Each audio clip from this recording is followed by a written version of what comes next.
Welcome to the Energy Show. I'm journalist Markham Hislop, and the working title for today's show is Don't Let Jason Kenney Rewrite History. Now, Jason Kenney has been Premier of Alberta since 2022, and he's been very, very quiet. And so you're probably wondering, why do we care about Jason Kenney anymore? And for the American and other viewers who don't know who Jason Kenney is. He was the Premier of Alberta from 2019 to 2022. Before that, he'd been a long-time federal politician, a member of Parliament for first the Reform Party and then the Conservative Party of Canada, up until it was defeated in 2015 by the Liberal Party of Justin Trudeau. So Jason Kenney's been involved in Canadian politics for a long, long time. And I thought that there are enough interesting insights into his premiership and his character that have relevance for today's energy politics, especially since we're in an election campaign here in Canada, a federal election, and Pierre Poilievre is running for the Conservative Party of Canada. And what can we learn about Jason Kenney's time as premier that would shed some light on that? So bear with me. I thought I would go back over my old columns and news stories from 2018 to 2022, and trust me, there's a lot going on. I wrote dozens and dozens and dozens of these things over the years. And so there's a lot of ground to cover. So I'm only going to cherry pick a few things that I think provide insight, could provide a little, analytical framework, if you will, for understanding some of the politics of today. So first of all, one of the things that I find most fascinating came out of the piece I did last week on Pierre Poilievre, because as part of my prep work for the show, I read a piece by Paul Wells, who is a longtime Canadian journalist, and he was writing about Pierre Poilievre, and he said that in person, Poilievre, who has a reputation for being very prickly and difficult to get along with if you're a journalist in particular, he said, we were having this coffee and it was warm and approachable and smart and just a really nice guy. And then somebody came over, maybe it was another journalist, and it was like he slipped into another persona. That's Wells talking. And all of a sudden he was as belligerent, combative, difficult, arrogant, the kind of guy that you often see at rallies and in the House of Commons in the Parliament. And he said it was just unnerving to see Poilievre move back and forth between what he thought of as his real personality and this persona, which was his public persona, very combative kind of thing. And one of the reasons why it struck me at the time is because essentially Danielle Smith, the current Premier of Alberta, and Kenney are exactly the same way. Now, I first interviewed Kenney. He was a member of Parliament in Southeast Calgary, where I was living, and he did a sort of a town hall, and some seniors showed up for him to explain what was going on in the House of Commons, and I reported on it, and then I had a chance to chat with him afterwards, and I would say it was what Wells saw in Poilievre, I saw in Kenney. I mean, he's a very nice, charming guy. And he doesn't have a degree. I think he left the Jesuit college in San Francisco after a year or two.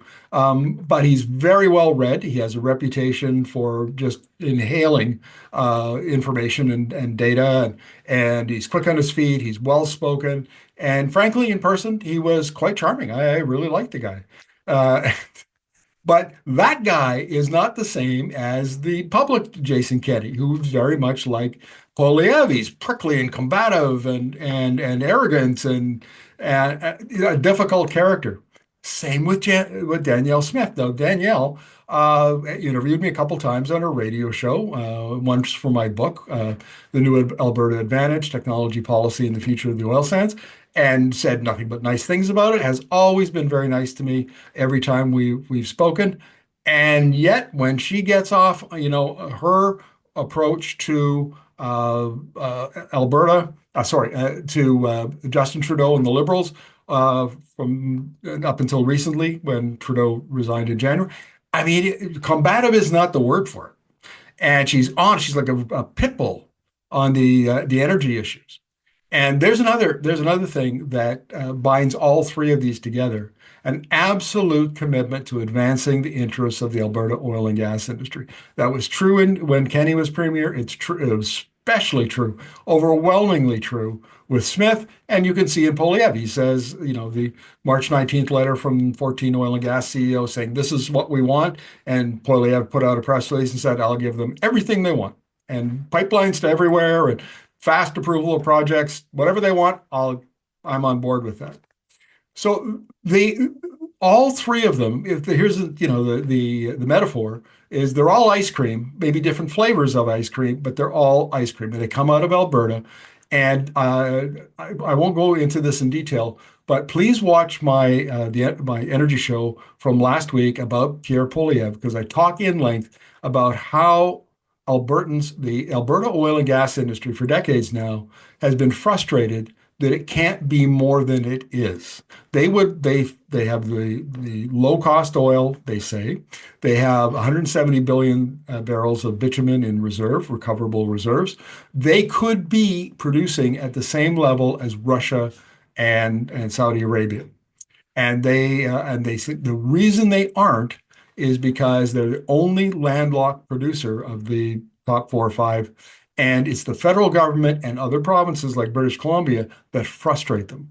And so these are if the U.S. and Russia and Saudi Arabia are the masters of the oil universe, then these are the little masters of the universe in Alberta, and they want to be on the same stage as the rest. That's my argument, and you can see that the three conservative politicians are all in on that worldview, and they share the same kind of approach in politics. So once you have compared all three of them, there's remarkable similarities.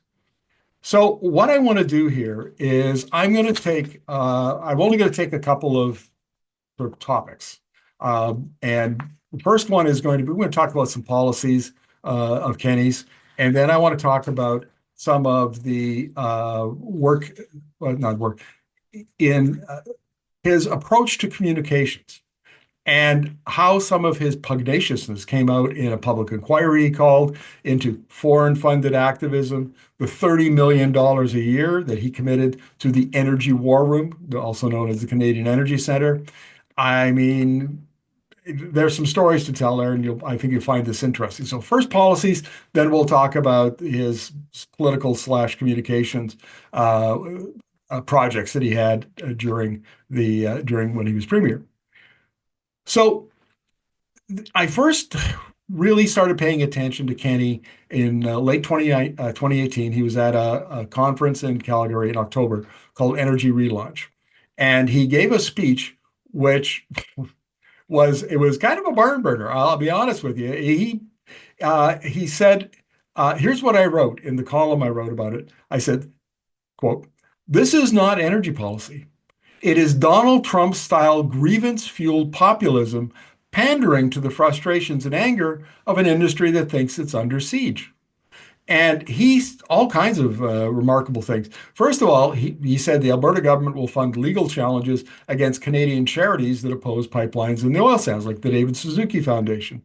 He said that he would call the CEOs of the 5 or 6 Alberta oil sands companies because they had supported the previous government, the NDP government, which is kind of it's a left-leaning government for American viewers.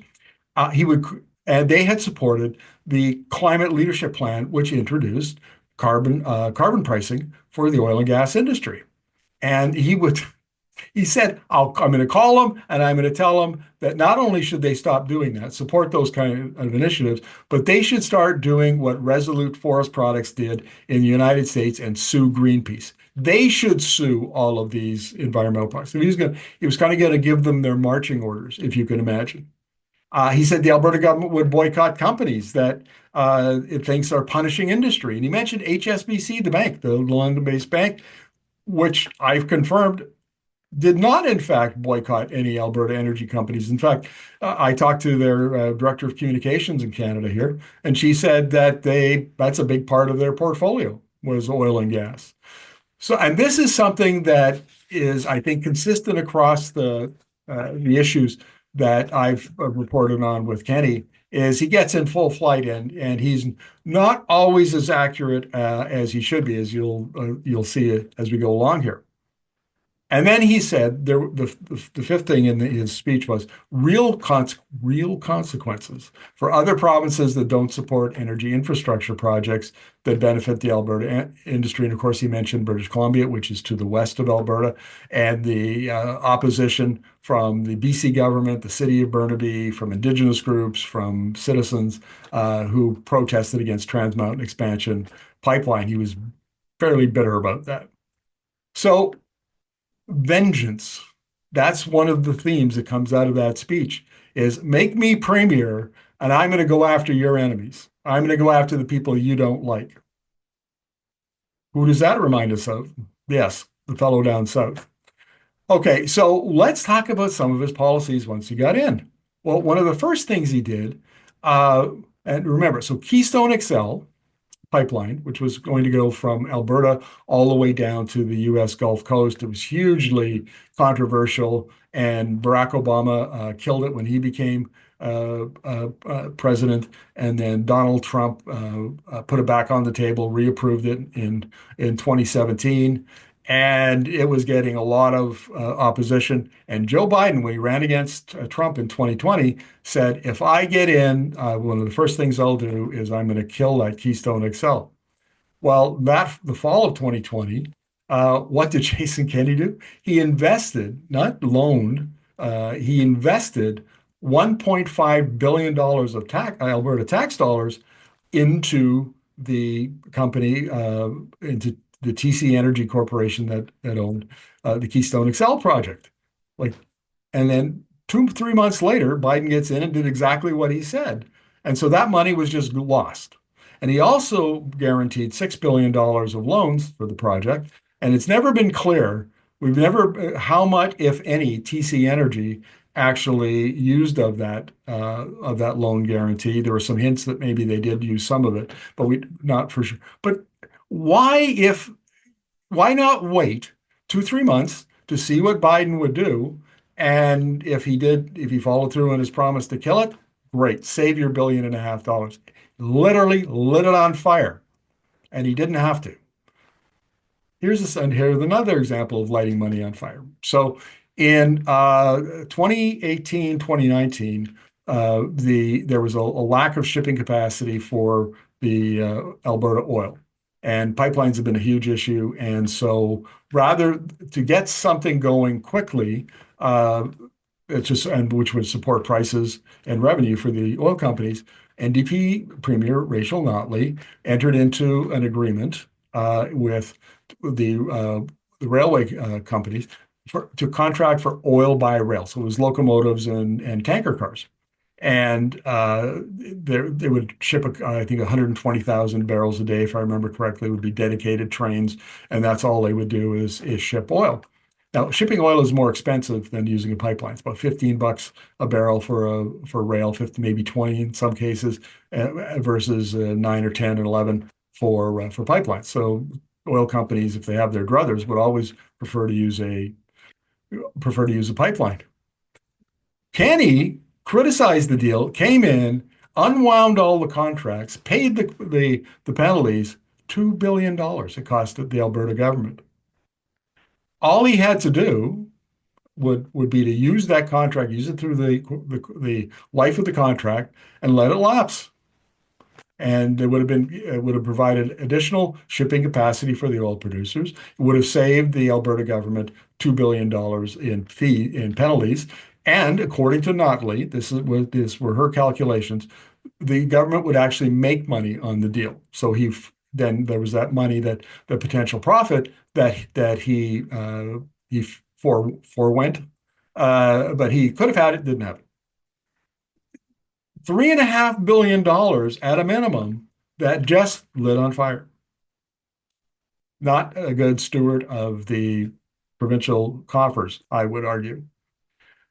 Here's another thing he did is there was a great program that Notley did, and the economists I interviewed loved this program. So one of the themes that I hear all the time on social media and in the news media is why aren't we refining more of our Canadian oil? Well, there was a 2018 study done by IHS Market, and Kevin Byrne, the energy economist, who I've interviewed many, many times, was one of the authors. And it said there is the economics of both refining and upgrading bitumen don't work. There is just, you cannot build another refinery in Canada. It makes no sense. There's not enough market. Forget it. Same with upgraders. But there was one uh, a process that was had a lot of promise called partial upgrading. So bitumen by itself is like peanut butter. It's got sand in it and all sorts of other things. It's very thick. It won't flow in a pipeline. So it has to be diluted with diluents, which are light hydrocarbons, maybe like a Varsol kind of hydrocarbon. And then you thin it out enough that it will flow in a pipeline. So the 20 to 30% of diluent you use has no economic value really. You're basically losing that 20, 30% of the pipeline capacity. So the idea here is to upgrade the bitumen to a medium crude, or maybe a heavy enough a crude that's still heavy crude that's still light enough to flow in the pipeline. And not only now do you get more capacity inside the pipeline, but I interviewed economics professor from the University of Calgary, Kent Fellows, who said that his study showed that you'd get an extra $10 for the barrel because you had had increased the value of it and reduced your shipping costs. So this was great. And there were 10 companies in Alberta that had partial upgrading technologies in various stages of development. And Not Least program did fund, at least they announced it. I don't know if it was ever paid, but one project for $400 million. I think that the partial upgrading fund was $2 billion. And one of the first things Kenny did when he came back in was cancel that. So here we are now. The Alberta ever since has been crying for more pipelines, more pipelines, more pipelines. When it had the opportunity to develop the technology that would upgrade the bitumen and get more bitumen in the existing pipelines, 20, maybe 20 to 30% more, as much as. Imagine what that would have done. You wouldn't have had to lay another foot of pipe. Just make better use of what you have. Kenny canceled it. And you know what? Energy Media was the only news organization that covered that.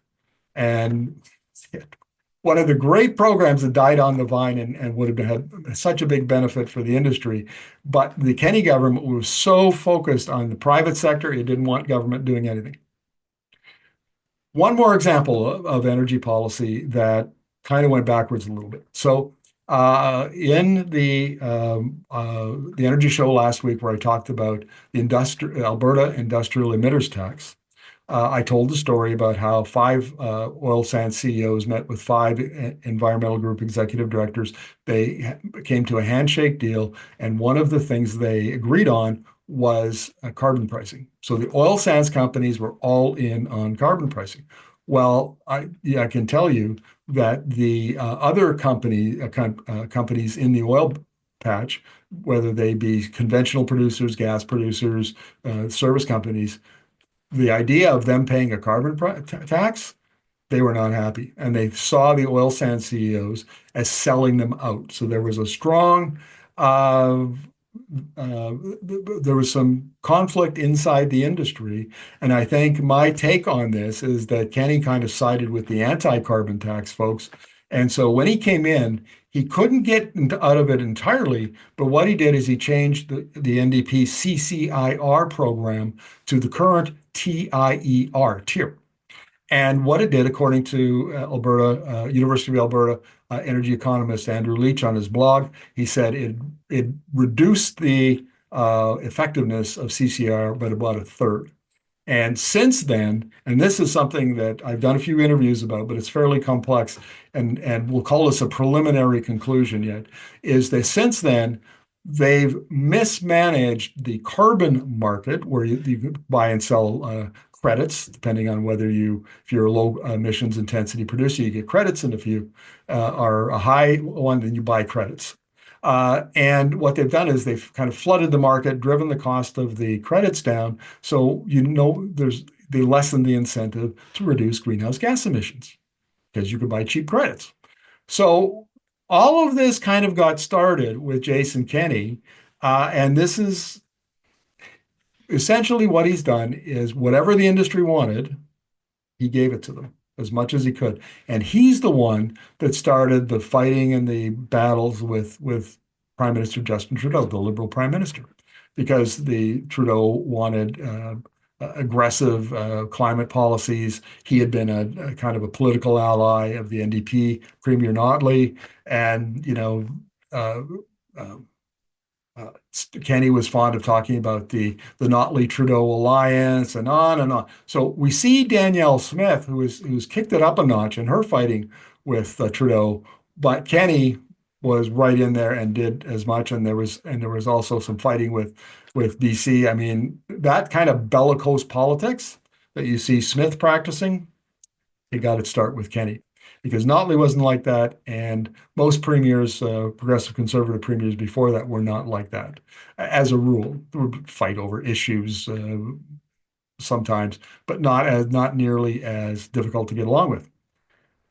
So my take on this is I think I wrote a column in 2021, 2020, and I said that the Kenney government, the Kenney United Conservative Party, was maybe the worst energy government there'd ever been in Alberta. I mean, they were not doing the industry any favors, and you have to understand about the industry. And this is really important context now because we've got Pierre Poilievre at the federal level in an election. We've got Danielle Smith, who's trying to influence the election, and she's Premier of Alberta. Is the industry recognizes that it needs to change. It really does believe that greenhouse gas emissions and climate change are going to be an issue. But what they don't agree on, or certainly don't agree with the federal government on, is timing. And to understand that, you need to go back, and I will say this many other times, but you need to go to the OPEC World Oil Outlook World Oil Outlook reports because that's where OPEC does the modeling for the energy future, and their modeling shows a big increase in oil demand between today and 2050. International Energy Agency is the exact opposite. But the industry and the government and the premiers, including Kenny, sided with the OPEC view of things. So if you're going to have increasing oil demand out to 2050 and then probably a long plateau once you do peak, and you could have another 50 years of robust oil demand. That's the way the oil company CEOs approach this. And so they recognize that they have to change, but they don't want to change any faster than they have to change. And they certainly don't want to be forced to do it by federal governments that have gone to, climate conferences and signed agreements and commitments to reduce greenhouse gas emissions. And they see that that's just a way. Why should they pay a carbon price? Why should their emissions be regulated when it is not the case in other countries? And it's not the case in the United States, even under Biden. The oil and gas industry there was a few attempts to reduce greenhouse gas emissions.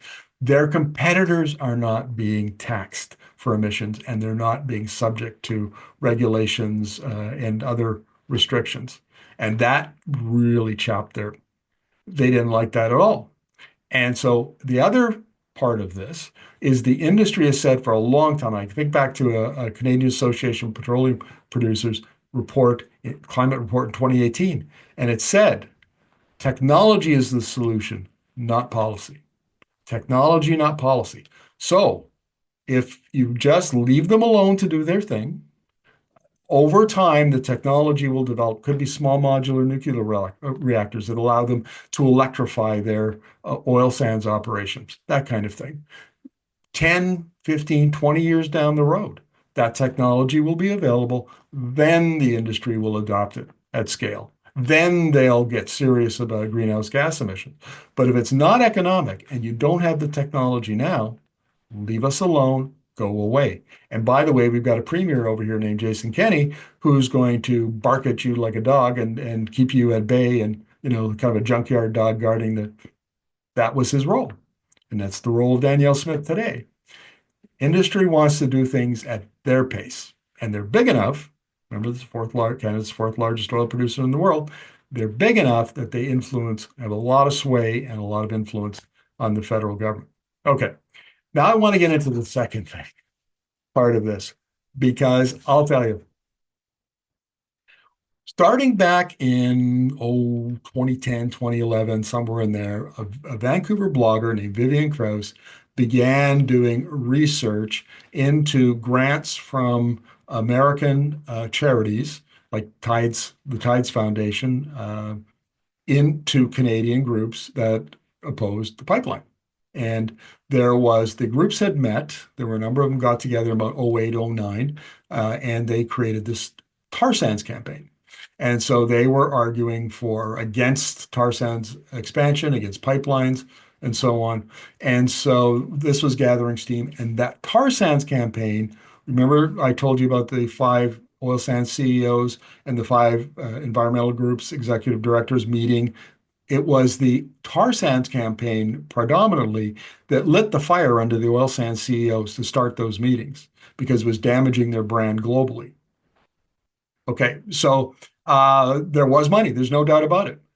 But Vivian Krause was claiming very large sums of money, and the industry was bought into it wholesale. Conservative Prime Minister Stephen Harper, I think it was about 2012, actually had some of the charities audited, and I talked to Tides Canada executive director, and she said that cost us $1 million to go through that audit, and they didn't find anything. So, and I so anyway, this was gathering steam about the time that Jason Kenney was 2018. He's talking about becoming premier, becomes the leader of the old PC party and the Wild Rose Party, and they formed the new party, the United Conservative Party. He became the leader right around that time, and he took up Vivian Krause's cause. And one of the things he did was he called this public inquiry into the anti-Alberta energy campaigns, which I dubbed the Un-Alberta Activities Committee, which is kind of like the 50s Joe McCarthy and the anti-American Activities Committee. It was kind of like that. And here's what he said. So I'm quoting Kenny here. Vivian Krause has also revealed that since 2009, the American-based Tides Foundation and its Canadian affiliate gave at least 400 payments totaling $25 million to Canadian, American, and European interest groups specifically to oppose the construction of pipelines in Canada. They didn't do that. Now, I interviewed the executive director of Tides Canada. That interview is still up on our YouTube channel. You can find it. And she said, we never did any of that. Yes, we got money from the United States, and we would distribute it because they're a charity. They would distribute it to community groups that were doing impact assessments or all kinds of things, but not specifically to oppose pipelines. So none of that's true. And Kenny criticized Tides Canada over and over again. And I should point out that the executive director also told me, she said, we're not affiliated with Tides Foundation in the United States. She said, when our organization was set up, we liked their structure. And so we took a variation of their name, Tides Canada, but we're in no way affiliated and we don't do business exactly the same way. And we have different causes and so on. She said what Jason Kenney was true. And not only that, before he made all of his comments slandering Tides Canada, he never called. I asked her, I said, did anybody from his office call? Somebody call you to confirm that, in fact, this is true, that you were affiliated and so on. She said, nope, never got a call. This is how this operation operated. And so they called this public inquiry, and it was Steve Allen, who was a Calgary forensic accountant, and so understood there's very strict laws in Canada regarding the calling of public inquiries. You have to follow the administrative laws that are put in place. You're not fooling around when you call a public inquiry. Poor old Steve Allen, when he finally got this report out at $3.5 million, it was like the most schizophrenic report you ever saw. The inquiry had commissioned a number of studies from folks with PhDs, and they came back and they were complaining about Marxist plots and globalist plots, and it was eye-opening. the kind of conspiracy theory nonsense that was in those studies. And so combined with Vivian Krause's suspect, and by the way, as an aside, in 2018, I published a 9,000 page word rebuttal of all of Vivian Krause's claims. And I found that basically, I mean, Zipporah Berman, who was the head of the tar sands campaign, she said, look, Marco, I'll tell you, we had over 10 years, we had got $40 million, which is $4 million a year. So that's a pittance, drop in the bucket in this kind of a playing this game. She said, when the Notley government in 2019, late 2019, brought in the climate leadership plan, she said the money dried up because the foundation said all we wanted was Alberta to have climate policy. You've got it. And so it went from $4 million a year to well under $1 million a year. So Jason Kenney was calling public inquiries for over things and over money over that had been not been that it basically ended in 2016, 4, 5, 6 years later. What a waste of money. It was political theater, is what it was. Get people whipped up and angry. And trust me, I know because of the feedback on the piece that I wrote about Krause's stuff, there were a lot of really angry people. They didn't care. They just didn't want the narrative challenged, which is, of course, what I did. So when I mentioned that the Allen Inquiry report was schizophrenic because on the one hand it had all these crazy studies that were part of it and that kind of indicated that Krause was right, but the inquiry itself said no. We found no evidence of wrongdoing, no allegation, or no proof of illegal activity, none of that. And it was it was sober. It was a sober look at the evidence, and there was no, where's the beef? There was no smoking gun. It just wasn't there, which is what I had said in my 2018 report. Sandy Garasino of the National Observer was deep into that file as well, and she found exactly the same thing. It was smoke and mirrors, is what it was, political theater. Now, I'm going to finish this show by telling you the story of Ed Whittingham. Now, Ed Whittingham, again, getting back to those meetings between the oil sands CEOs and the environmental groups.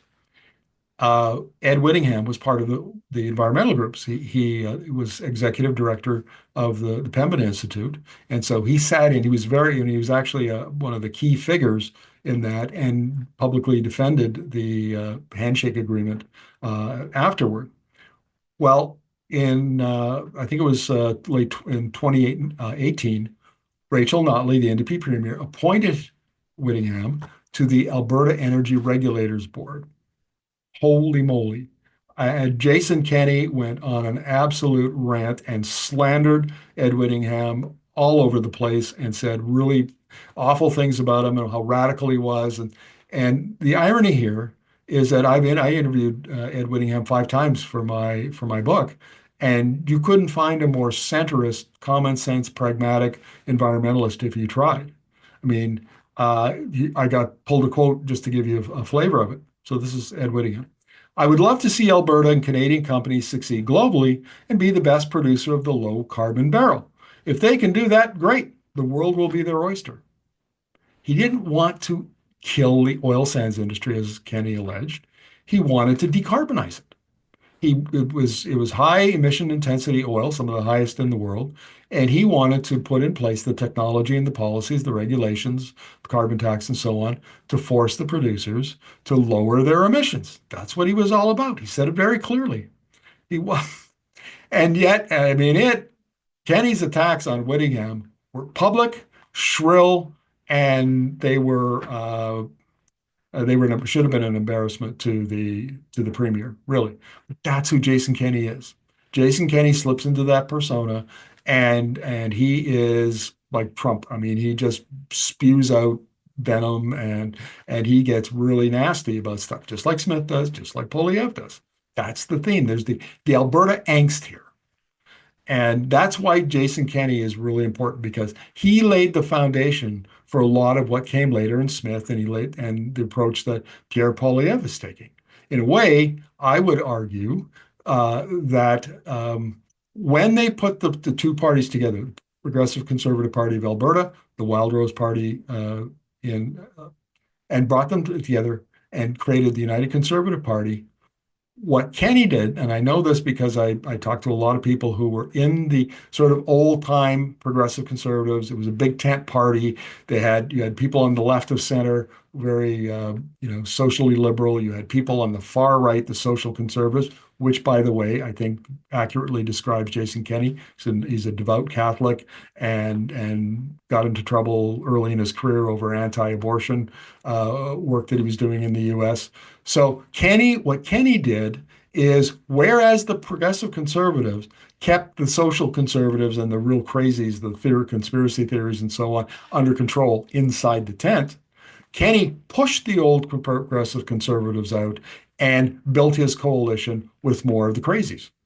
And eventually, because of the pandemic and anti-vax and anti-mask and anti-public health, they came for him and they pushed him out and of being premier. And then Danielle Smith won the leadership race and she became premier.